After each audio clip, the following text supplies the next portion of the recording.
अनुशीलन, युगांतर, गद्दर, आजाद हिंद फौज, नौसेना विद्रोह, किसान आंदोलन, मजदूर आंदोलन, छात्र आंदोलन, एक दिन भी जनता न खुद चैन से रही न अंग्रेजों को चैन से रहने दी। लेकिन हम लोग के इतिहास के किताब में यह या तो गौण महत्व में है या टोटली पूर्णतः विलोपित है। अब विदेश से पढ़ के जो बड़े घर के लोग आए, चाहे सोशलिस्ट हो, कम्युनिस्ट हो, कांग्रेसी हो, वही इतिहास पर छा गए सब कुछ, जबकि सच्चाई यह नहीं है। जनता का पक्ष अनुश्रुतियों में है, औरत की गीतों में है और जनता के परसेप्शन में है, मगर यह इतिहासकारों के आकर्षण का चीज नहीं रहा।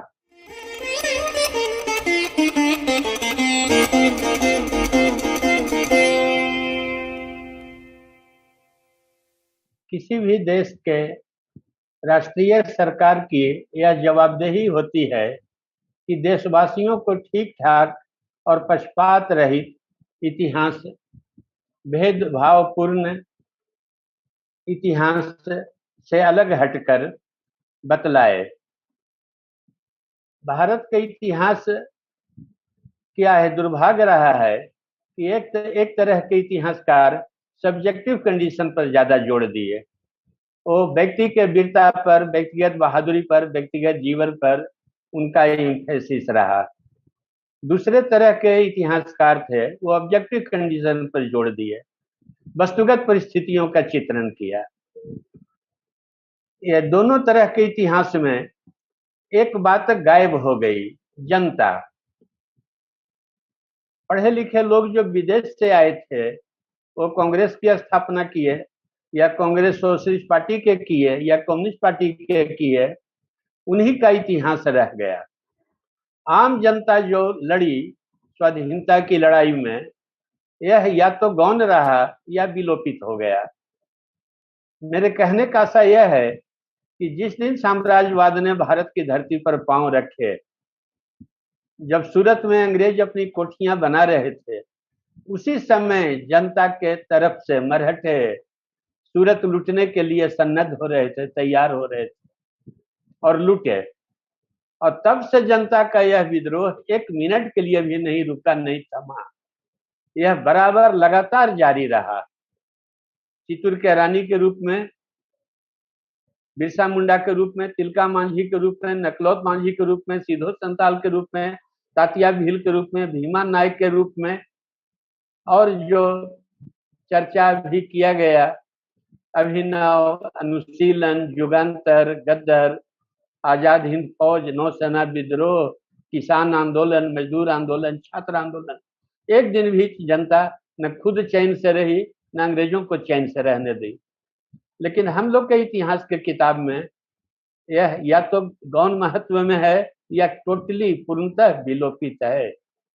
अब विदेश से पढ़ के जो बड़े घर के लोग आए, चाहे सोशलिस्ट हो, कम्युनिस्ट हो, कांग्रेसी हो, वही इतिहास पर छा गए सब कुछ, जबकि सच्चाई यह नहीं है।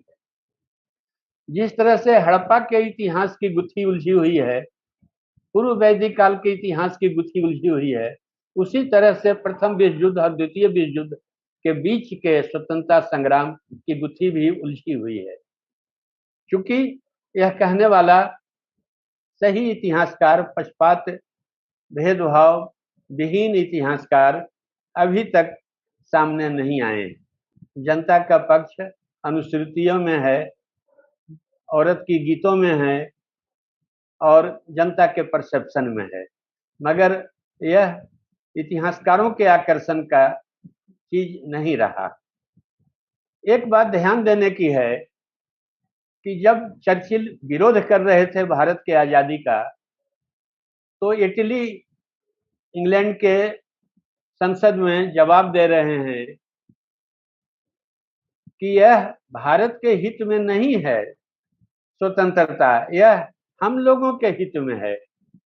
देसी फौज बगावत पर उतर गई है और अभी उनको नेता नहीं मिला है, देर होगा तो नेता मिल जाएगा। और हम अब अंग्रेजी फौज खड़ा करने के हालत में नहीं है। और वर्ल्ड वॉर के बाद हमारी स्थिति ऐसी नहीं है कि दूसरी नई अंग्रेजी फौज हम खड़ा कर सकें। यह इटली का जवाब है, जो प्रधानमंत्री थे, और चर्चिल संतुष्ट हो गए और लंदन में सर्वसम्मति से पास हुआ भारत के आजादी का प्रस्ताव। जब इटली भारत आए तो बंगाल के गवर्नर टीवी चक्रवर्ती ने उनसे पूछा, आप तो वर्ल्ड वॉर जीत गए थे, 2-4 साल और रह सकते थे, आनंद फानंद में इतनी जल्दी भारत से जाने की क्या जरूरत थी? आप तो खुद घोषित किए थे 48 में जाएंगे, तो 47 में क्यों चले गए? इटली ने एक वर्ड में जवाब दिया, ड्यू टू सुभाष चंद्र बोस। अब चक्रवर्ती मुंह ताकने लगे, सुभाष चंद्र बोस 47 में कहा? तो इटली ने खुद जवाब दिया, उसने हमारी फौज को अनुशासन विहीन बना दिया था। आजाद हिंद फौज के संसर्ग में देसी सेना बगावत पर उतर गई थी। पाकिस्तान भी नहीं बताया। बाउंड्री कमीशन का रिपोर्ट रेड क्लिफ अवार्ड 15 अगस्त 47 के बाद आया। किसी को पता नहीं था कलकत्ता किधर है, लाहौर किधर है, और तिरंगा फहरा दिया गया। तिरंगा फहरा दिया गया तो यूनियन जैक नहीं उतारा गया। यूनियन जैक शान से फहराते रहा, उसी तरह से उसके बगल में तिरंगा फहराया गया। कोई राष्ट्रगान उस समय हमारे पास नहीं था, तो गॉड सेव द किंग हम गाना गाते हुए तिरंगा फहराए। और वाइसराय भी नहीं बदला। लॉर्ड माउंटबेटन 14 अगस्त 47 को भी वाइसराय थे और 16 अगस्त 47 को भी वाइसराय थे। और संविधान सभा में जनता का एक भी प्रतिनिधि नहीं था। सब राजा महाराजा, नवाब, खान बहादुर, राय बहादुर और उनके वकील थे। वोटिंग राइट सीमित था, रेस्ट्रिक्टेड था, आम जनता को नहीं था। तो संविधान भी जनता के लोग नहीं बनाए, अंग्रेजों के जो सर और लॉर्ड नवाब थे वही लोगों की भागीदारी संविधान बनाने में रही। तो यह कहना कि ले ली आजादी बिना खड़ग और ढाल उतना ही गलत है जितना यह कहना कि केवल हथियारबंद लड़ाई से ही भारत आजाद हुआ। सबकी अपनी अपनी भूमिका थी और उस भूमिका को उचित ढंग से हमें रखना चाहिए। फिर यह कहना कि 26 जनवरी 50 को भारत गणराज्य हो गया, यह भी उतना ही गलत साबित हो जाता है, क्योंकि उस संविधान सभा में जनता की भागीदारी नहीं थी। तो वैशाली का गणतंत्र जैसे 6600 राजाओं का गणतंत्र था, यह मुट्ठी भर लोग जिनको वोटिंग राइट था उनका गणतंत्र दस्तावेज से साबित होता है। जब आम जनता के अंदर से चुने जाएंगे बालिक मताधिकार के आधार पर संविधान सभा के सदस्य, और वो जो संविधान बनेगा तब वह वास्तविक अच्छा हो या बुरा हो, इससे भी खराब हो, मगर वह जनता का कहा जाएगा। इसे जनता ने नहीं बनाया। यह इतिहास की सच्चाई है। अब हम लोग इस विषय पर आए। भारत की आजादी का सर्वाधिक श्रेय किसको है? सभी लोग लड़े, राजा भी लड़े, व्यापारी भी लड़े, वकील भी लड़े, कुलीन वर्ग भी लड़ा, किसान भी लड़े, मजदूर भी लड़े, छात्र भी लड़े और सैनिक भी लड़े। सर्वाधिक श्रेय किसको दिया जाएगा? राजा महाराजा 57 में लड़े तो उनके निहित स्वार्थ थे। किसी को पेंशन की जरूरत थी, किसी को अपना बेटा को गोद अंग्रेज स्वीकार कर ले, इसकी जरूरत थी। और राजाओं का नेतृत्व होने के कारण 57 की लड़ाई हार गए। और इसके बाद व्यापारी लोग फिर लड़ाई के नेतृत्व में आए। और व्यापारी भी अंग्रेजों से बंधे हुए थे, महाजनी करते थे, सट्टा बाजार में थे, अफीम बेचते थे। अंग्रेजों की कृपा से उनकी दौलत बढ़ रही थी, अंग्रेजों से जुड़े हुए थे, अलाइंड थे, तो क्लब से आगे वो आंदोलन को नहीं ले जा पाए। आजादी की लड़ाई जब तिलक का आगमन हुआ उसके बाद से हुआ, स्वतंत्रता मेरा जन्म सिद्ध अधिकार है और हम इसे लेके रहेंगे। तिलक ने जब घोषणा किया तो ड्रास्टिक चेंज हो गया, विभाजक रेखा है 1905। और बंग भंग जब आंदोलन बंगाल में चला, उसको लोकमान का समर्थन मिल गया, तो बंगाल और महाराष्ट्र एक हो गए और बंगाल का आंदोलन प्रांतीय आंदोलन भंग न रहा, वो राष्ट्रीय आंदोलन बन गया। यहीं से स्वतंत्रता के संग्राम की मजबूत धारा सामने आती है। 1903 ईस्वी के आसपास अनुशीलन की स्थापना कर दी गई। इसे त्रिलोकनाथ चक्रवर्ती, प्रतुल गांगुली इत्यादि ने, सरला टैगोर इत्यादि ने स्थापित किया था और इसी से अरविंद घोष के जुड़ जाने के बाद युगांतर शुरू हुआ। इसी का ऑफशूट था, इसी का स्पर था, इसी की शाखा थी और इसी का शाखा चटगांव के विद्रोह के नायक सूर्य सेन, ये सब अनुशीलन, मातृ संस्था अनुशीलन थी। और आज जो पार्टियां देख रहे हैं, रिवोल्यूशनरी सोशलिस्ट पार्टी या सोशल यूनिटी सेंटर, ये भी उसी के एक्सटेंशन है। तो त्रिलोकनाथ चक्रवर्ती बड़े नेता थे। उत्तर भारत में आंदोलन को संगठित करने का जिम्मा सचिंद्रनाथ सान्याल का था।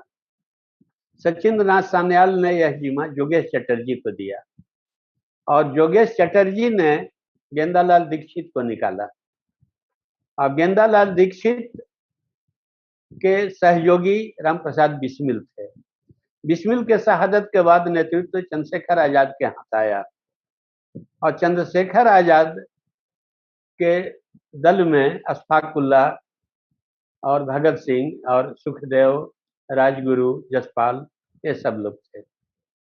अब इतना बड़ा क्रांतिकारी आंदोलन देशव्यापी, जिसके नेता सचिंद्र सान्याल थे, सावरकर थे, जिसके नेता सोहन सिंह भखना थे अमेरिका में, और सबको कोऑर्डिनेट करने वाले रास बिहारी बोस थे बनारस में, अभिनव भारत को, युगांतर को, अनुशीलन को, गदर को, ये सारा क्रांतिकारी इतिहास हम लोगों से ओझल गायब है।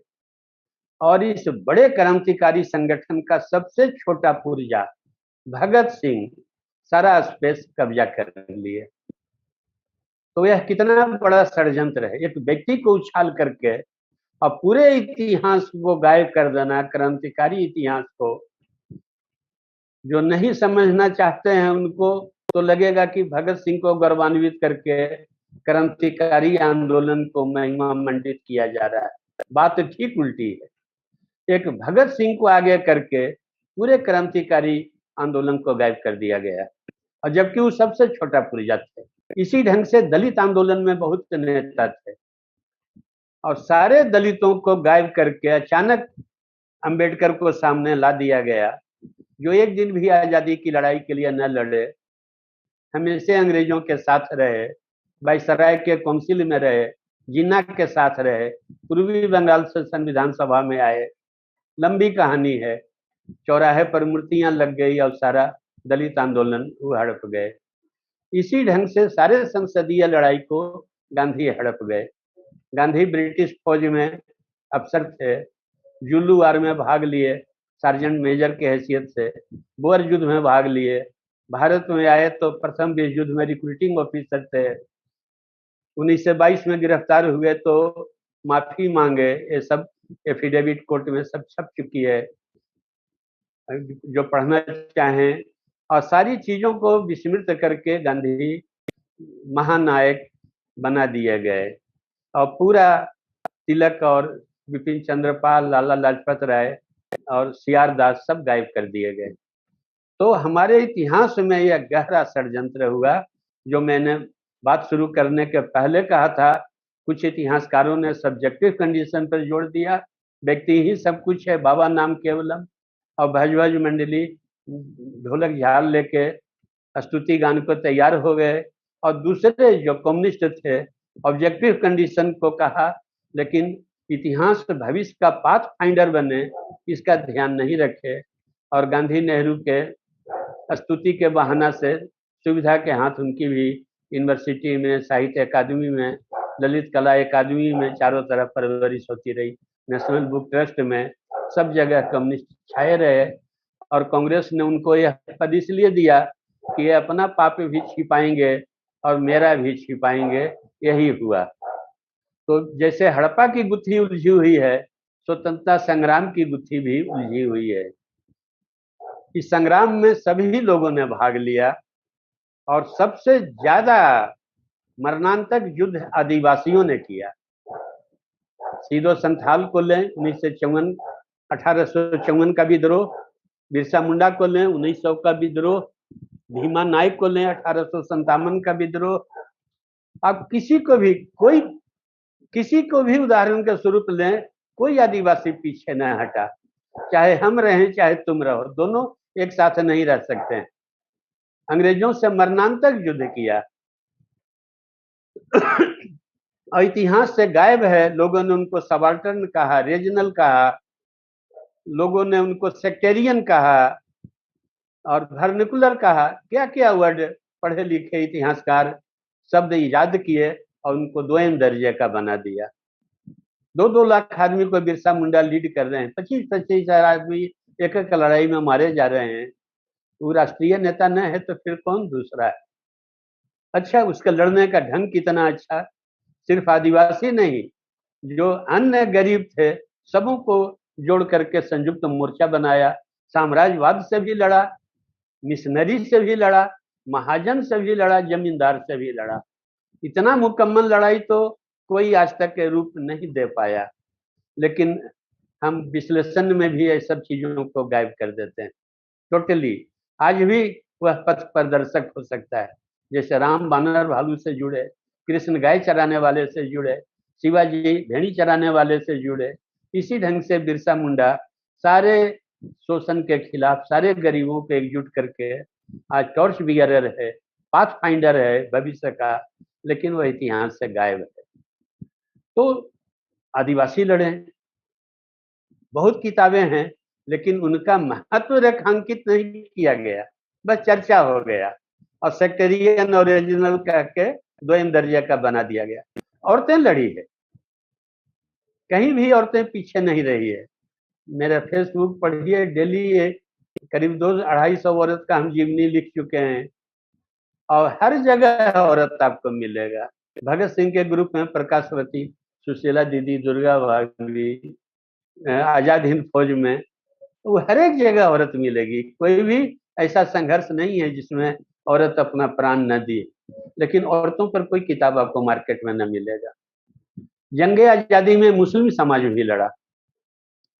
कांग्रेस में भी बदरुद्दीन तैयब जी, सोशलिस्ट पार्टी में यूसुफ मेहर अली, कम्युनिस्ट पार्टी के संस्थापक मुजफ्फर अली, प्रगतिशील लेखक संघ के रेशमा जहां, सजाद जाहिर, डायनेमो, किसान आंदोलन में हयात अबुल चांद, जहां देखिए नौसेना विद्रोह के लीडर एस.एम. खान, बिस्मिल के साथ फांसी पड़ने वाले अशफाकुल्ला, सुभाष चंद्र बोस के साथ आधा सेनापति मोहम्मद शहनवाज का हबीबुर रहमान और तरह तरह के लोग। तो हर लड़ाई में मुस्लिम रहे हैं, लेकिन इनको भी सेकेंडरी दर्जा दे दिया गया। वो बराबर के हकदार हैं, कहीं आगे भी हैं, लीडर हैं, और कहीं सहयोगी हैं, कहीं पीछे भी हैं, साथ हैं। जैसे सब लड़े, मुस्लिम भी लड़े, लेकिन मुस्लिम समाज को भी वह महत्व नहीं हासिल है। इसी ढंग से आप देखें, किसान आंदोलन हुआ, पूरे भारत में किसान लड़े हैं और किसान ही शेषनाग था। शेषनाग जब डोलता है तो धरती डोलती है, और धरती डोलती है तो इस पर लदा हुआ भवन और सब डोल जाता है। 93% किसान उस समय थे जब अंग्रेज भारत में थे, गांव में। अब शहर की आबादी 23% है, उस समय 7% थी। और किसान ही का बेटा यूनिवर्सिटी में स्टूडेंट था, किसान ही का बेटा फैक्ट्री में लेबर था, किसान ही का बेटा फौज में सिपाही था। अब किसान की चेतना जब जग गई, विकसित हो गई, तो फौज भी डमाडोल हो गया, फैक्ट्री हड़ताल भी हुआ, छात्र आंदोलन, नौजवान सभा, सब सक्रिय हो गए। लेकिन किसानों को सबाल्टर्न करके देखने में लगता है कि इज्जत दिया गया, लेकिन गाली गाली है सबाल्टर्न। जो मेन फोर्स है आजादी की लड़ाई का, मौत से तुम किसान को मेन फोर्स बोले, मजदूर था ही नहीं तो कहां से लाते? तो किसान ही मेन फोर्स था। उसी ढंग से भारत में किसान मेन फोर्स थे। और इसके लीडर स्वामी सहजानंद सरस्वती थे, जिनके साथ सुभाष चंद्र बोस और सब लोग थे। ये सहजानंद सरस्वती थे जो सुभाष चंद्र बोस को गांधी के मुकाबला में लाए और गांधी को 3-3 बार पराजित होना पड़ा। हरिपुरा में 1938 में, 1939 में त्रिपुरी में, 1940 में रामगढ़ में, जन अदालत में, यह किसान आंदोलन, किसान संगठन के लोग सुभाष चंद्र बोस को आगे करके गांधी से लड़े। तो किसान आंदोलन को भी वह महत्व नहीं है। इसके अंदर एकासेक नेता थे, सोहन सिंह भखना थे, इंदुलाल याग्निक थे, यदुनंदन शर्मा थे, राहुल सांकृत्यायन ऐसा विद्वान थे। शायद कोई प्रांत हो, शायद कोई इलाका हो जहाँ किसान न थे। किसान सभा के कोख से सोशलिस्ट पार्टी निकली, जो किसान सभा में काम कर रहे थे, जयप्रकाश नारायण, ये सब कांग्रेस सोशलिस्ट पार्टी बनाए। किसान सभा में जो बसु पुनैया और सुंदरैया पी और नमुद्रीपाद, ये सब जो काम कर रहे थे, कम्युनिस्ट पार्टी बनाए। किसान सभा से सारे दल निकले, केशव प्रसाद शर्मा आरएसपी बनाए, Shivdas Ghosh social unity centre बनाए, धनराज शर्मा, सिलभद्रा जी और ये सब मिलकर के, लीला राय, ये सब मिलकर फॉरवर्ड ब्लॉक बनाए। तो किसान ही मातृ संस्था थी, जहाँ ट्रेनिंग होता था, कैडर होता था, प्रशिक्षण होता था, राजनीतिक चेतना विकसित होती थी। उसके बाद वो कम्युनिस्ट सोशलिस्ट कांग्रेसी जहाँ जो जाना था जाते थे। लेकिन किसान आंदोलन को महत्व इतिहास की किताबों में नहीं। अंतिम जो तीर पड़ा साम्राज्यवाद पर, जब नौसेना का विद्रोह हुआ, आजाद हिंद फौज के लोग भारत में आ गए, मुकदमा चला, जनता उनके समर्थन में आ गई।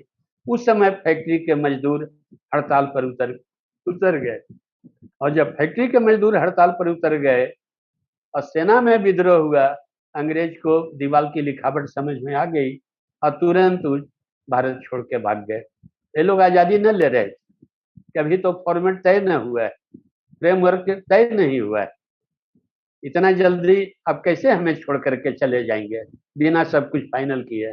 अंग्रेजों ने दो टूक कहा, हम राजाओं को पावर देके 700 भाग में इंडिया को बांट करके चले जाएंगे, तुम समझना बुझना उन लोग से। तब ये लोग अंग्रेजों के गोड़ पर गिरे, ऐसा मत करिए, 2 ही भाग में इंडिया को बांटिए और जो आप कहेंगे हम दस्तखत करेंगे। और यही हुआ, जो अंग्रेजों ने कहा, dominion status, dominion status, Commonwealth, Commonwealth, England की रानी हमारी रानी, इंग्लैंड की रानी हमारी रानी। सुभाष चंद्र बोस पकड़ाएगा, हैंड ओवर करोगे, कबूल। विक्टोरिया मेमोरियल नाम सब न बदलोगे, कबूल। आप आंख खोल के देख लीजिए, Dupleix road, Minto road Delhi में सब कुछ मौजूद है, वही नियम कानून, सब कुछ वही चीजें जैसा अंग्रेजों ने कहा। यही हमारी आजादी की कहानी। इसके गुणगान करने वाले भी पूर्ण आजादी नहीं बोलते हैं। पूर्ण आजादी अमेरिका इंग्लैंड से पाया, लॉक स्टॉक बैरल, तो अमेरिका बटा नहीं। अब्राहम लिंकन लड़ा, गृह युद्ध किया। जेफरसन किसी अंग्रेज को नहीं बुलाया संविधान बनाने के लिए, ने अंग्रेज के दलाल को संविधान सभा में रखा, खुद संविधान बनाया। और वाशिंगटन किसी अंग्रेज को वाइसराय होने के लिए नहीं बुलाया, खुद हेड बना अमेरिका का, लॉक स्टॉक बैरल, और अमेरिका महाशक्ति हो गया। और हम आज भी दुमछल्ला विदेश के बने हुए हैं। आज भी हमको यह पावर नहीं है, हिम्मत नहीं है कि अकूत जल ऊर्जा हमारी नदियों में है, उनको बांध के हम बिजली निकालें। यूरोप की अधिकतम ऊंचाई 15,000 है, अमेरिका की अधिकतम ऊंचाई 15,000 फीट है, और हमारे पास 75 चोटियां हिमालय में ऐसी है जो 25,000 फीट से ज्यादा ऊंची है। अब सोचिए कितना अकूत बिजली है। और 90 किलोमीटर कौआ उड़ान आने के बाद 900 फीट लेवल हरिद्वार मैदान हम पकड़ लेते हैं। वर्टिकल ड्रॉप है 24,000 फीट का, और अकूत बिजली है। थोड़ा बहुत बिजली कहीं निकाल लिए हैं, लाखों मेगावाट बिजली है, हमको हिम्मत नहीं है निकालें, और जो लोग तेल बेचते हैं विदेशी कंपनियां, उनको नाराज कर लें। हमारे पास सोलर एनर्जी है, करोड़ों मेगावाट, 2, 4, 10, 20 मेगावाट भले निकाल रहे हैं। हमारे पास थर्मो इलेक्ट्रिसिटी है राजस्थान के मरुभूमि में, हमारे पास इंटरैप्ट मिथन है कारोमंडल में, हमारे पास 17,000 किलोमीटर समुद्री सीमा है पवन ऊर्जा, लेकिन भारत सरकार, सरकारें बदल रही है, एक पार्टी की सरकार नहीं है, हर पार्टी आ गई, कम्युनिस्ट पार्टी भी रही, गृह मंत्री थे इंद्रजीत गुप्ता, स्पीकर थे सोमनाथ चटर्जी। ऐसा नहीं है कि कोई पार्टी नहीं आई, लोहिया जयप्रकाश सबके लोग सरकार में आए, केवल एक पार्टी दोषी नहीं है, लेकिन किसी भी सरकार को हिम्मत नहीं है कि हम अपने संसाधनों का यूज करें। किसी भी सरकार को यह हिम्मत नहीं है कि 10 लाख इंजीनियर हमारे आईआईटी और सबसे पास करके अमेरिका में हैं, उनको भारत बुला करके और भारत को महाशक्ति बने, जापान और चीन जैसे बन गया अपने इंजीनियर वैज्ञानिक को महत्व देके। तो डोमिनियन स्टेटस इसी को कहते हैं, पूर्ण आजादी नहीं, डोमिनियन स्टेटस। इतने साल गुजर गए, आज भी हम अपने को डोमिनियन स्टेटस में पा रहे हैं। यह सरकार का मामला नहीं है, सरकार को जो चलाते हैं पर्दे के पीछे से बड़े पूंजीपति, वो विदेश से जुड़े हुए हैं। टाटा मर्सिडीज मालिक है, टाटा उनका मैनेजर है। जनरल मोटर कंटेंसा मालिक है, जनरल मोटर मालिक है, कंटेंसा नाम से बिरला निकालते हैं। कहानी यह है। और जो रूलिंग क्लास है वह भारत को महाशक्ति न बनने दे करके दुमछल्ला, सैटेलाइट, सबसर्विएंट, डिपेंडेंट विदेश पर बना के रखे हुए। तो यह है, तो हमारी आजादी आज भी अधूरी। आजादी जब अधूरी है तो हमको अपने प्रतिमान भी बदलने होंगे। हमको उन लोगों को लाना होगा जो साम्राज्यवाद से मरणांतक युद्ध किए। गज जब छोटा है तो कितना कपड़ा नापेंगे, सब छोटा हो जाएगा।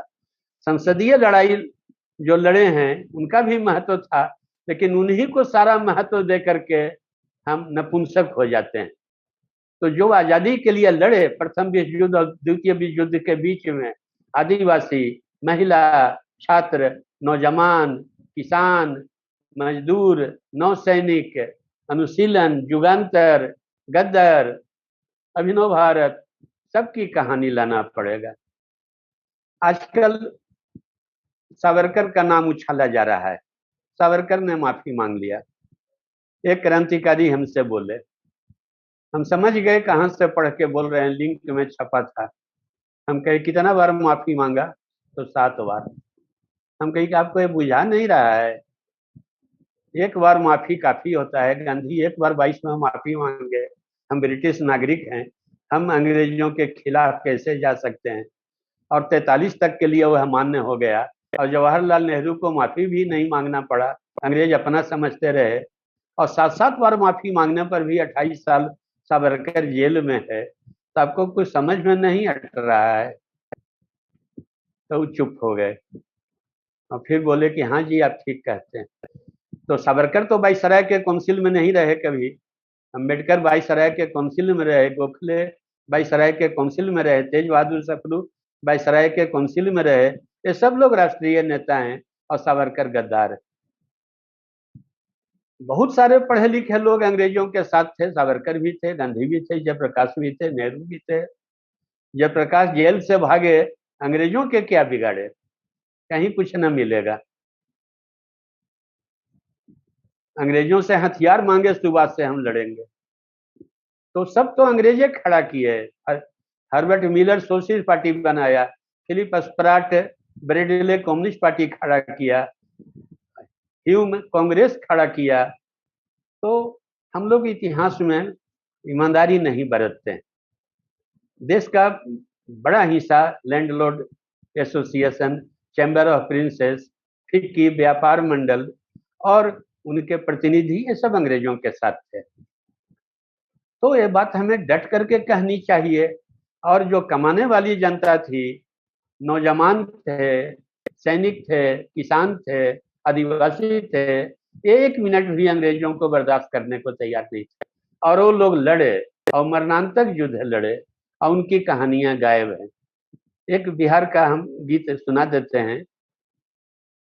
औरतें गीत गाती थी झुंड बांध के, और चला सखी हर जोते, जेहल के जवैया हो, जेहल के जवैया हो कि फांसी के पड़वैया हो, मर्दन सबके जेहल ले गलो हमनी काहेला बचवई रे, जोतिया खोले बड़ बेस केले तैयो हरवा जोतवो रे, अचरा फाड़ के ज्योति बनबो ओकरे से हरवा अब कितना बड़ा क्रांति था, औरतें झुंड के झुंड भाग ली आजादी की लड़ाई में, और किसान जब डमाडोल हो गए तो अंग्रेजों को भागना पड़ा, सेना भी बगावती हो गई। ये सारे इतिहास को हमने गायब कर दिया है, जनता के इतिहास को विलोपित किया या गौण महत्व दिया। तो ये तो लंबी बातें हैं। सूर्य सेन 4 साल तक छापामार युद्ध लड़े वहां के गरीब मुसलमानों के साथ मिल करके, और अंग्रेजों को पानी पिला दिए। लेकिन भगत सिंह का नाम ऊपर है और सूर्य सेन का नाम गायब हो गया। और भगत सिंह 2-3 गो डकैती में साथ रहे, लीडर तो जोगेंद्र शुक्ला थे, केवल साथ रहे। भगत सिंह सैंडर्स वध में साथ रहे, गोली तो हमारा राजगुरु। भगत सिंह को लोडेड रिवॉल्वर दिया गया था कलकत्ता से मंगा के, और 2 पावरफुल बम साइमन को मारने के लिए, और वहां हाथ पांव फूल गए उनके, और पर्चा फेंक के सरेंडर कर दिए। अब फनी का पतला बदला दिए, फनी समझ गया यह भगत सिंह ने कहा है, वो सारा भेद उगल दिया, उसमें भगत सिंह की फांसी हुई। तो भगत सिंह सारा स्पेस कब्जा कर लिया, अंबेडकर सारा दलित आंदोलन के स्पेस कब्जा कर लिए, गांधी सारा संसदीय लड़ाई के स्पेस गांधी नेहरू कब्जा कर लिए। हमारी आपत्ति इस बात से है, इनका भी योगदान है, कहा जाना चाहिए, गौण महत्व के नहीं है, ये भी महत्वपूर्ण है। चेतना जगाने में गांधी किसी से पीछे नहीं थे, तो राष्ट्र को एक रखने में, राष्ट्रवाद के प्रचार करने में, हिंदी को राष्ट्रभाषा बनाने में, औरतों को पर्दा से निकालने में, छुआछूत के विरोध में गांधी का योगदान किसी से कमतर नहीं। इतनी ही बात कही जानी चाहिए। सारा श्रेय किसी के माथे मढ़ देने से हमें आपत्ति है। और हम जो भी लिखते हैं इसी दृष्टिकोण से लिखते हैं कि जो छिपाए गए हैं, जो जिनकी चर्चा नहीं होती है, जो विमर्श से बाहर कर दिए गए हैं पढ़े लिखे लोगों के, यूनिवर्सिटी के, उनको हम विमर्श में लाते हैं। मेरी जितनी किताबें हैं, मेरे जितने भाषण हैं, सब एक ही लक्ष्य की ओर अभिप्रेरित हैं। बातें तो बहुत है, अब मैं क्षमा चाहता हूं, और सवाल जवाब में और बातें आ सकती है। धन्यवाद राघव जी, बहुत ही रुचिकर व्याख्यान था। आपने सही बात कही कि 2-4 लोगों को सारे स्वतंत्रता संग्राम का श्रेय दे देना सही बात नहीं है। उस समय बहुत सारे लोग थे जो इनसे जुड़े थे, उन 2-4 लोगों ने सबको छुपा दिया और उनकी पूरी बातें हमारे सामने आ ही नहीं पाई। हम उन्हीं 2-4 लोगों को पढ़ते रह गए। तो उसे विस्तार में जानना, सब बातों को अच्छे से पहचानना बहुत जरूरी है। ऐसा है कि सर आप कृपया करके ये बताएं कि जैसे कि साइप्रस से जब इंग्लैंड को आजादी मिली, तो इंग्लैंड ने 2 एयरबेस उससे मांगा, और 2 एयरबेस अभी भी साइप्रस में इंग्लैंड का है। तो क्या इंग्लैंड ने जब भारत को 1947 में जब अलग जा रहा था यहाँ से, तो क्या उसने मांगा नहीं, या मांगता तो लोग देते या नहीं देते, या इस तरह का मतलब उसने मांगा क्यों नहीं, अगर मांगा तो ये लोग देते या नहीं देते, इस पर आप थोड़ा प्रकाश डालिएगा, थोड़ा गहराई से। पहली बात। दूसरी बात, मुझे थोड़ा सुभाष चंद्र बोस जी के बारे में आपका क्या थॉट है? जैसे गुमनामी बाबा वाला इशू है, या फिर मैंने वहां से मतलब जब 18 अगस्त 1945 को जब प्लेन एक्सीडेंट हुआ, उसके बाद आपका क्या थॉट है कि क्या मतलब कि 2-3 तरह का थ्योरी रन करता है, तो आपका क्या थॉट है?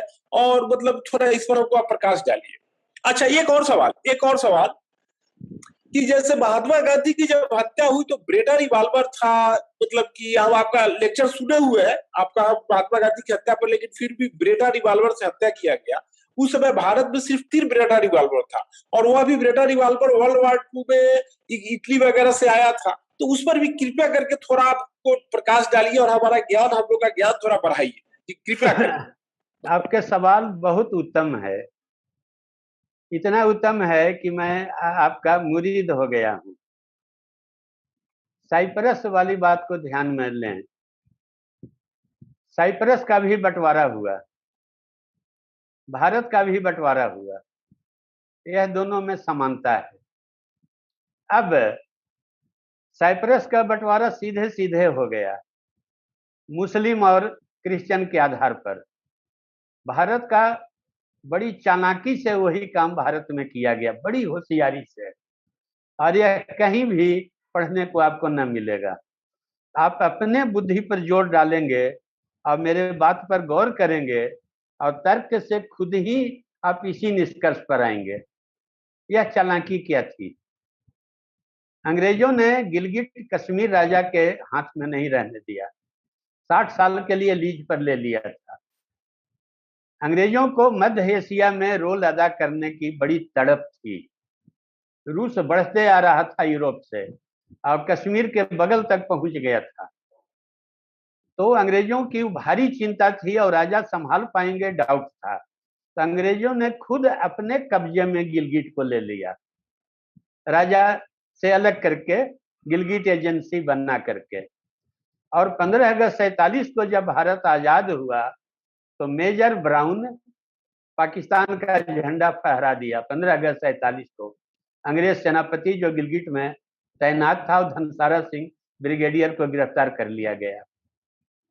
तो अंग्रेज किसी सूरत में गिलगिट भारत को नहीं दे सकते थे, किसी सूरत में नहीं। अमेरिका से क्या सीक्रेट बात हुआ अंग्रेजों का, ये हम लोग को नहीं मालूम, लेकिन अंग्रेज गिलगिट को हाथ में रख के मध्य एशिया में अपनी भूमिका को बरकरार रखना चाहते थे। और गिलगिट अगर भारत में आता तो यह काम नहीं कर सकता था। तो मेजर ब्राउन के पास 2000 फौज थी। 2000 फौज चित्राल के नवाब ने दिया, 2000 हुजा के नवाब ने दिया, 6000 फौज पूरा गिलगिट, पूरा हुजा, पूरा बाल्टिस्तान बिना लड़े हुए कश्मीर का आबादी एरिया 84,000 स्क्वायर वर्ग मील था, उसमें करीब 30,000 स्क्वायर वर्ग मील बिना युद्ध के 15 अगस्त 47 को हासिल हो गया। यही अंग्रेजों की जरूरत थी और यह हासिल हो गया। इस बात को नेहरू जानता था और नेहरू समझता था। नेहरू बहुत पढ़ा लिखा आदमी था और दुनिया घूमा था। उस समय के नेताओं में नेहरू और सुभाष चंद्र बोस, यही दो नेता थे जो विदेश पर पूरी नजर रखते थे और राय रत्ती से परिचित थे दोनों, और दोनों के अपने व्यू पॉइंट दृष्टिकोण थे। तो नेहरू इस बात को जानता था। तो कश्मीर की वार जब हुई तो नेहरू ने 2 डिवीजन फौज लगाया, मेजर जनरल कुलवंत सिंह और मेजर जनरल थिमैया। क्यों? जहां एक भी फौज नहीं था निजाम के पास, केवल बॉडीगार्ड थे, 6 डिवीजन फौज गया, 1 लाख सेना गई। और कश्मीर में जहां पाकिस्तान सरकार है वहां मात्र 2 डिवीजन गया। इस पर हम लोग तर्क नहीं कभी करते हैं। नेहरू अंग्रेजों से सहमत था, गिलगिट आप रखिए, हमको गिलगिट नहीं लेना है। तो लेना ही नहीं है तो फौज क्यों हम ज्यादा लगाएं? पाकिस्तान का सेनापति भी अंग्रेज था, ग्रेसी, और इंडिया का सेनापति भी अंग्रेज था, अचिन लेक, और दोनों का ओवरऑल सेनापति भी अंग्रेजे था। उधर ग्रेसी था, इधर लोखंड था, अचिन लेक दोनों का था कंबाइंड। अंग्रेजों ने न पाकिस्तान को अनुमति दिया कि आप भारत पर चढ़ाई करें, अंग्रेजों ने न भारत को इजाजत दिया कि आप गिलगिट के तरफ प्रयाण करें, बढ़ें। दोनों जो पा लिए हैं उसी पर संतुष्ट हो जाएं। लद्दाख और जम्मू भारत को मिल गया और शेख अब्दुल्ला चूंकि भारत के साथ थे, कश्मीर घाटी मिल गया। अब आप रावलकोट और मीरपुर और मुजफ्फराबाद की ओर नहीं बढ़ सकते हैं, एकदम क्लियर कट ऑर्डर था। उधर आपको नहीं बढ़ना है, आप घाटी के सुरक्षा करें, पीर पंचाल रेंज के स्लोप पर आप रह के घाटी के रक्षा करें। आपको रावलकोट और मीरपुर और कोटली और मुजफ्फराबाद जाने की इजाजत नहीं है। यही पाकिस्तानी जनरल को भी ऑर्डर था। आपको जो चाहिए था मिल गया, उर्दू भाषी इलाका मीरपुर, कोटली, मुजफ्फराबाद आपको मिल गया। और गिलगिट हमको चाहिए था वो आप हमको दे देंगे, आपको हमने भारत से छीन के दे दिया है। अब आपको घाटी के तरफ नहीं बढ़ना है। तो उनका भी 2 डिवीजन फौज था। इधर का भी सेनापति उतने तगड़ा था थिमैया, और उधर का भी सेनापति मेजर जनरल अकबर उतने तगड़ा था, लेकिन दोनों को लड़ने की इजाजत नहीं थी। जो हासिल कर लिए हैं उसकी रक्षा करें, यह सीक्रेट बात है। और इसी आधार पर सीज फायर 49 में हो गया। लियाकत अली लखनऊ के थे, कश्मीरी पंडित उनकी बीवी थी, नेहरू से अच्छे संबंध थे, नेहरू भी बड़े घर के लड़के थे, लियाकत अली भी बड़े घर के थे। जब दोनों की भेंट हुई तो नेहरू ने पूछा कि आप हमसे छीन लीजिएगा कश्मीर? तो नहीं, आप हमसे तिगुना बढ़ाएं। हम गिलगिट जीत लेंगे तो टिका पाएंगे जीत को? तो नहीं, आज तक दुनिया में कोई उसको गुलाम नहीं बना पाया, वो ट्राइबल एरिया को। तो फिर हम लोग लड़ किस बात के लिए रहे? दोनों को जो चाहिए था मिल गया, तो झगड़ा किस बात का है? और दोनों 1 जनवरी 1949 को दस्तखत कर दिया सीज फायर पर।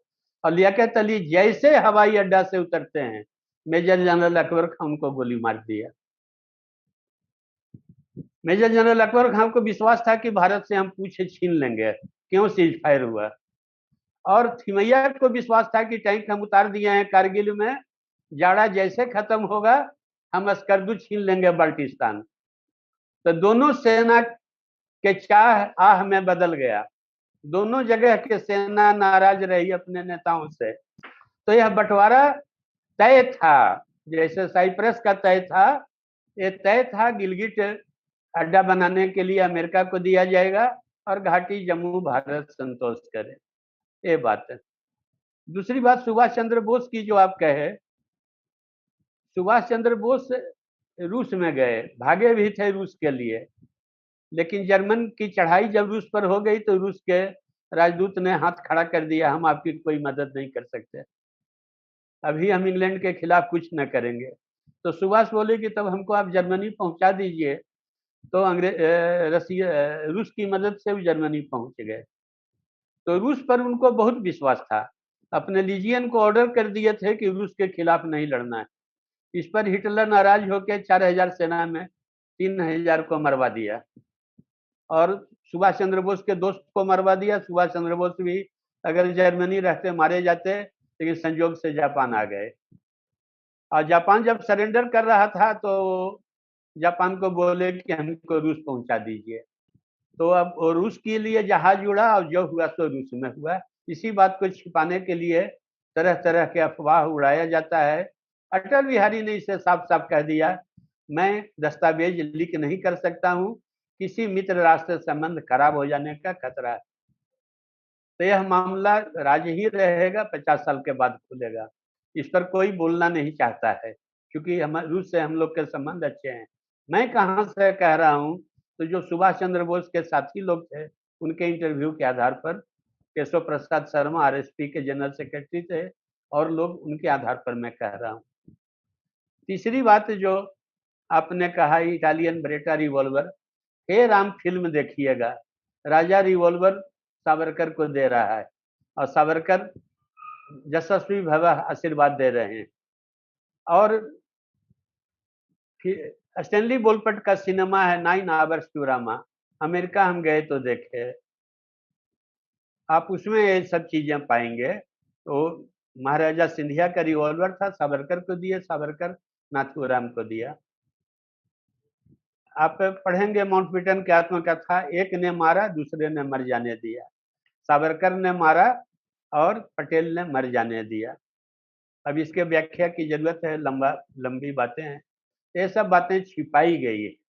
सावरकर का नाम काट दिया गया कि आप पॉलिटिक्स नहीं करेंगे। सावरकर पॉलिटिक्स नहीं किए, श्यामा प्रसाद मुखर्जी फिर उसका जीमा लिए।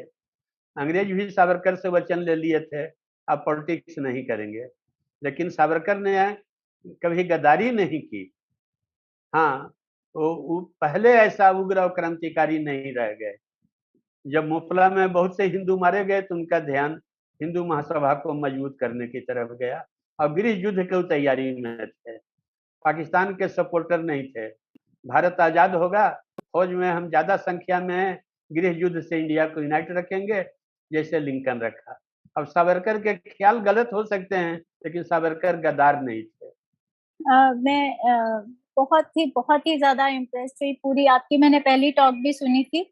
मैं थोड़ा जानना चाहती थी, आपने आदिवासी संग्राम के बारे में जो कहा, उस पे आपने कहा काफी सारी किताबें हैं, पर हमें उनके तो जनरली नाम नहीं मिलते। क्या आप कुछ किताबों के नाम बता सकते हैं? अब मैंने जैसा कहा, इस नजरिए से कोई किताब नहीं है। लोग जीवनी लिखे हैं, मैं जीवनी नहीं कह रहा हूँ। वसुदेव बलवंत फड़ के जब क्रांति की है तो पहाड़ी जनजाति लोगों से जुड़ करके की है। तो बिरसा मुंडा भी जब लड़ाई में उतरे तो गरीब हिंदुओं को मिला करके महाजन, जमींदार, अंग्रेज, मिशनरी सबके खिलाफ लड़े। इस रूप में किसी ने नहीं रखा है। सूरसेन भी लड़े तो गरीब मुसलमानों को मिला करके चटगांव लड़े। तो जनता से मिल के लड़ाई का जो ढांचा दिए, यह असल ढांचा था। भगत सिंह इस सभी लाइन पर नहीं चले, इसीलिए हम क्रिटिसाइज किए। और लोग इस लाइन को छोड़ देते हैं, क्योंकि भविष्य का ही रास्ता दिखाएगा, आगे क्रांति होगी तो कैसे होगी। कृष्ण भगवान भी गाय चराने वालों से मिलकर लड़े, राम भी बानर भालू से मिलकर लड़े, शिवाजी भेड़ी चराने वालों। यह रास्ता दिखाता है भविष्य के क्रांति का। इस पर इस ढंग से हमारी किताब है झारखंड दर्पण, उसमें हम इशारा किए हैं। मनोहर पब्लिशर दिल्ली से छपी है। तो जो बात कह रहे हैं नजरिया को हम रखे हैं। और आपने जो ये महिला गीत जो आपने थोड़ा सा 4 लाइनें गाई, उसके बोल भी कहाँ मिल सकते हैं? ये सब हमारी किताब में मिले। आपकी इस किताब में है? झारखंड का दर्पण में है क्या? झारखंड या आपके दर्पण में फेसबुक पे है? हाँ, फेसबुक पर है। आप मेरा अच्छा, पढ़िएगा ना, हाँ जी, मैं जंग आजादी, जंग वहां से ढूंढ आजादी में लूंगी। महिला जंगे आजाद, समाज।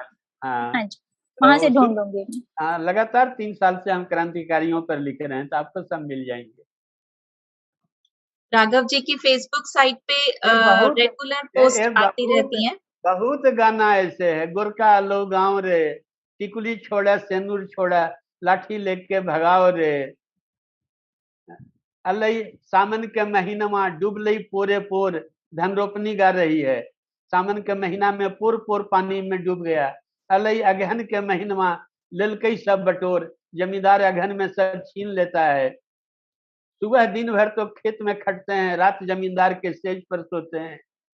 ए जी गुमस्ता जी, अब न देवो छप्पर पर के परोर, जादे करबा त हथवा देवो मरोर, काला कुत्ता भुकोवे कचहरिया में। बड़ी गीत है औरतों की। उसके माध्यम से आजादी का नया माने एवेन्यू खुलेगा आप लोग के लिए। आप लोग महिला हैं, इस पर काम करना चाहिए। हम तो काम किए हैं, हमारे पास कम से कम 1000 गीत हैं औरतों के, और जहां मौका मिलता है उसको देते हैं। मुझे पूछना है कि जवाहरलाल नेहरू जी ने किताब लिखा, लेकिन मुझे इस बात पर डीप सस्पिशन है कि पढ़ाई कब की है, क्योंकि पढ़ाई में उनका इंटरेस्ट था नहीं। वो मतलब पढ़ाई से ज्यादा दूसरे कामों में ज्यादा इन्वॉल्व रहा करते थे। तो उनको इतना नॉलेज आया कहा कि उन्होंने डिस्कवरी ऑफ इंडिया तरह तरह की किताबें लिखी। एक बात। दूसरी बात ये हुआ कि क्या ये बात मैंने आप भी बताइए हिस्टोरियन के नाते कि क्या सबसे पहले उन्होंने भारत रत्न अपने आप को दे दिया, इसमें कोई सस्पिशन वाली बात तो नहीं हमको माननी चाहिए। तो क्या मतलब क्योंकि पढ़े कब, पढ़ाई में उनका कभी ध्यान लगता नहीं था, पढ़ाई से ज्यादा एक्स्ट्रा करिकुलम एक्टिविटीज में ज्यादा रहते थे। तो उन्होंने किताब लिखी, किसी दूसरे से लिखवा करके अपने नाम पर छपवा लिया, या कब उन्होंने पढ़ा, कब, ये बताइए आप। ऐसा है सर कि रावण बानर भालू को बड़ी कम करके आंका और धोखा हो गया। कहता था कि ये सब तो मेरे भोजन है। किसी का हम विरोध करते हैं तो उसकी पूरी जानकारी हमको रखनी पड़ती है, और तभी उस पर हम फतह पा सकते हैं। जब पूरी जानकारी न रहेगी तो हम लड़ाई हार जाएंगे। तो महात्मा गांधी और पटेल और अंबेडकर और जवाहरलाल नेहरू 4 ऐसे नेता थे जो जीवन भर सेकंड डिवीजन के लिए तरसते रहे और नहीं मिला। तो यह बात आपकी सही है कि एकेडमिक कैरियर ही चारों का बड़ा खराब था। गांधी केवल मैट्रिक थे, और उस समय मैट्रिक को वकालत का इजाजत था। 2 साल पढ़ के इंग्लैंड से आ गए। अंबेडकर की कोई किताब ऐसी नहीं है कि आप कहिएगा कि विद्वान का लिखा हुआ है। पादरी लोग जो लिखे हिंदू धर्म के गाली दिए, जिन्ना जो लिखा थॉट ऑन पाकिस्तान, एक भी किताब ऐसा नहीं है जो कहा जाए कि विद्वान का लिखा हुआ है। और नेहरू भी सेकंड डिवीजन के लिए सारी जिंदगी तरसते रहा। पटेल भी मैट्रिक थे, मुख्तार थे, 2 साल में वकालत की डिग्री लेके आ गए। ये लोग ग्रेजुएट नहीं थे, नेहरू ग्रेजुएट था। असल पढ़ाई का होता है, अब हम तो इंजीनियर हैं सर, और आप हमसे फिलोसफी बतियाइएगा, सोशियोलॉजी बतियाइएगा, हिस्ट्री बतियाइएगा, तो आपको नहीं लगेगा कि हम हिंदी के नहीं विद्यार्थी हैं, दर्शन के नहीं हैं। अभी लास्ट ईयर हिस्ट्री कांग्रेस के हम ही अध्यक्षता की है दिल्ली में, और हम इंजीनियर हैं पेशा से। तो पढ़ाई समाज के पाठशाला में होती है। कृष्ण ने गाय चराते चराते गीता बोल दी है, जो व्यास को औकात नहीं हुआ। भारत में जितने लोग पढ़े, तीसरा पढ़े हुए हैं रविन्द्रनाथ टैगोर, नोबेल पुरस्कार मिला। तुलसीदास, सूरदास, मीराबाई सब समाज के पाठशाला में, बाण भट्ट सब समाज के पाठशाला में, कालिदास कोई यूनिवर्सिटी में न पढ़े। नेहरू के पढ़ाई भी समाज के पाठशाला में हुआ है। वो जब 27 में रूस गया था तो रूस के प्लेन्ड इकोनॉमी से आकर्षित होकर के और भारत में उसको लागू किया। तो नेहरू विदेश चीज को समझता था। आप गांधी और नेहरू के बहस को देखें 42 में, गांधी कह रहे हैं कि जापान जीतेगा, और उनके साथ अंबालाल साराभाई हैं, पटेल हैं। नेहरू डट के कहा कि जब जीतेगा इंग्लैंड जीतेगा, और इंग्लैंड का साथ हमको नहीं छोड़ना है। और नेहरू अंग्रेजों के साथ रह गया। गांधी भारत छोड़ो नारा लगा दिए, और जापान की हार हुई तो फिर अंग्रेज से माफी मांगे, 50 गो चिट्ठी लिख के अंग्रेज गांधी पर विश्वास नहीं किया। और अंग्रेजी के कहना में टाटा बिरला था, वो छोड़ दिया गांधी को। और बिरला के कहना में पटेल थे, पटेल भी छोड़ दिया। गांधी के पास कोई न रहा, अकेले हो गया। तो नेहरू की समझ विदेश नीति की थी। अब वो बुरी हो भली हो, वो हम नहीं जा रहे हैं। सुभाष चंद्र बोस को भी समझ था, अब वो बुरी भली में न जा रहे हैं। हमसे पूछिएगा तो सुभाष चंद्र बोस को देश छोड़ना गलत था। लेनिन देश नहीं छोड़ा, हो ची मिन्ह देश नहीं छोड़े, माओ देश नहीं छोड़े, चंद्रगुप्त मौर्य देश नहीं छोड़ा। लड़ाई से छोड़ के भागना नहीं, रहना है जनता के साथ। कृष्ण जनता के साथ रहे, शिवाजी जनता के साथ रहे। सुभाष चंद्र बोस का विदेश जाना गलत था। यहीं रह के अंग्रेज और अंग्रेज के दलाल से लड़ना था, दोनों से। मारा जाना निश्चित था, ऐसे भी मरते उससे भी मरते। लेकिन ऑंग सॉन्ग जैसे बर्मा को आजाद करा दिया, वह श्रेय सुभाष को मिलता। मारा जाना निश्चित था। तो लेकिन समझ थी नेहरू की। अब वो बहस होगा कि समझ गलत थी या सही थी, वो आगे की बात। दूसरा लोग विदेश पर इतना नजर नहीं रखता था, पटेल या राजेंद्र प्रसाद। कांग्रेस के अंदर वही आदमी था, वो और सुभाष चंद्र बोस, जो विदेश पर नजर रखते थे। जी सर। राघव जी, आपकी ये बात बहुत सही लगी कि किसी का विरोध करें तो उसकी पूरी जानकारी होनी चाहिए।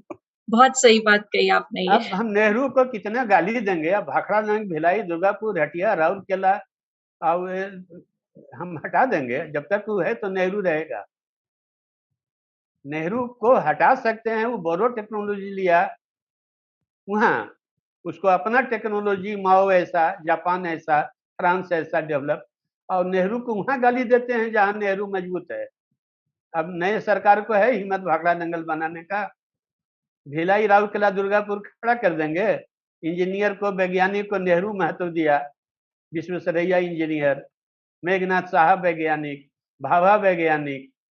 आज तो कलेक्टर और दरोगा इम्पोर्टेंट थे। इंजीनियर और अध्यापक और डॉक्टर को कोई पूछ रहा है तो नेहरू के गाली वहां दे जहां नेहरू कमजोर है, जहां दुर्योधन का जांग है।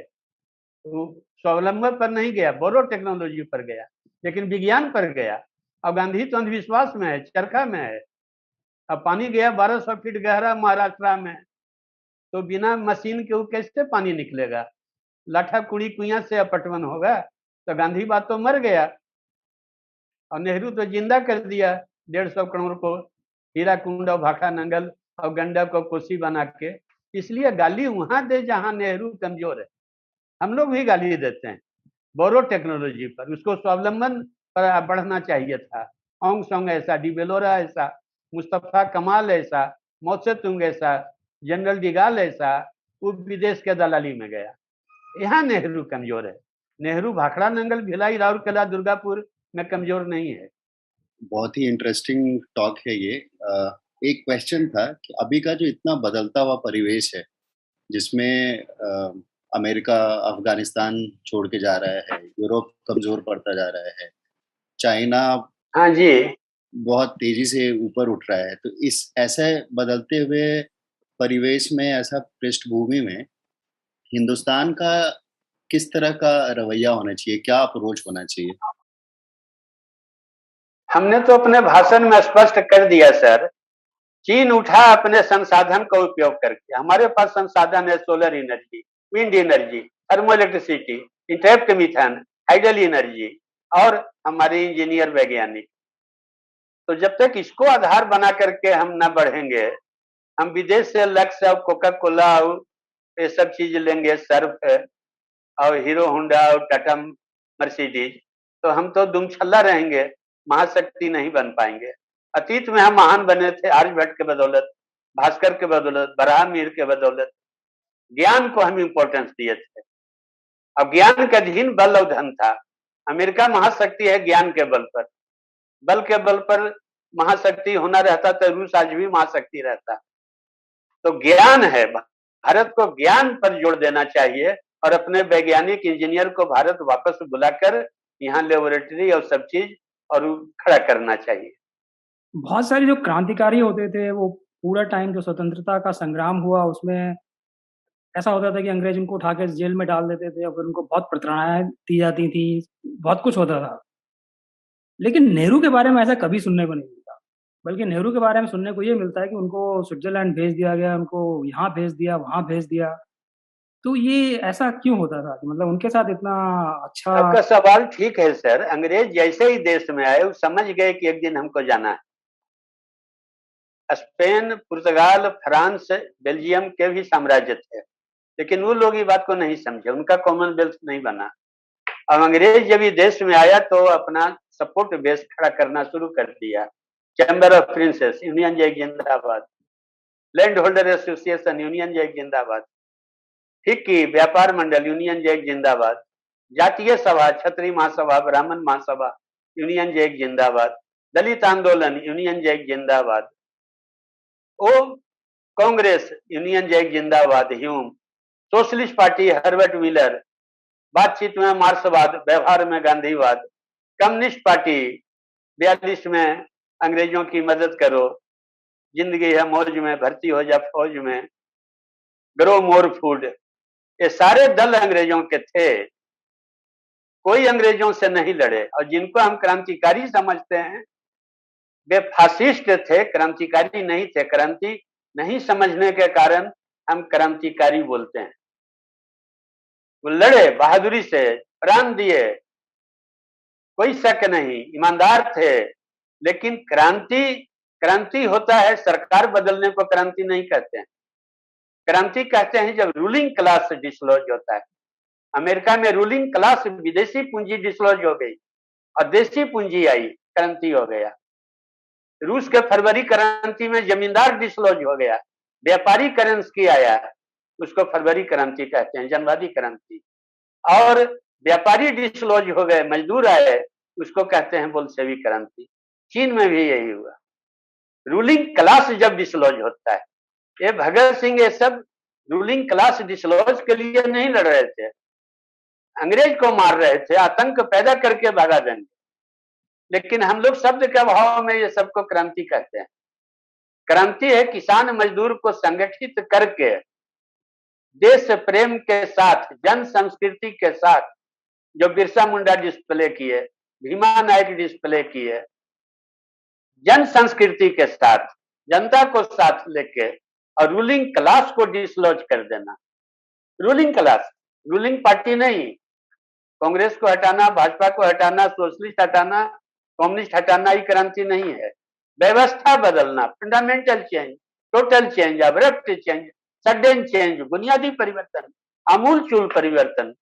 केवल दीवार हिलाना नहीं, फाउंडेशन हिलाना, पूरा सामाजिक ढांचा तोड़ देना, छुआछूत हटाना नहीं, जाति व्यवस्था खत्म कर देना, औरत को पर्दा में रखना खत्म कर देना, बराबर के अधिकार देना। ये सब भारत में कोई दल इस तरह के न थे न आज हैं। तो हम लोग उन्हीं में किसी को चुन के क्रांतिकारी कहते हैं। वे सब वास्तव में फासिस्ट थे। क्रांतिकारी पार्टी अभी तक गठन न हुआ। नक्सल आए तो भी जातिवाद में उलझ गए। यही दुर्भाग्य हुआ। कम्युनिस्ट भी सत्ता के दलाली में उलझ गए, सोशलिस्ट केवल प्रवचन देने में बहादुर रहे, व्यवहार में वो भी जयप्रकाश नारायण अजगर खड़ा किए, अहिर जाटगुजर राजपूत चरण सिंह और लोहिया त्रिवेणी संग अहिर कोयरी कुर्मी खड़ा किए लालू मुलायम, जो देख रहे हैं। तो कोई क्रांतिकारी संगठन भारत में न था न है।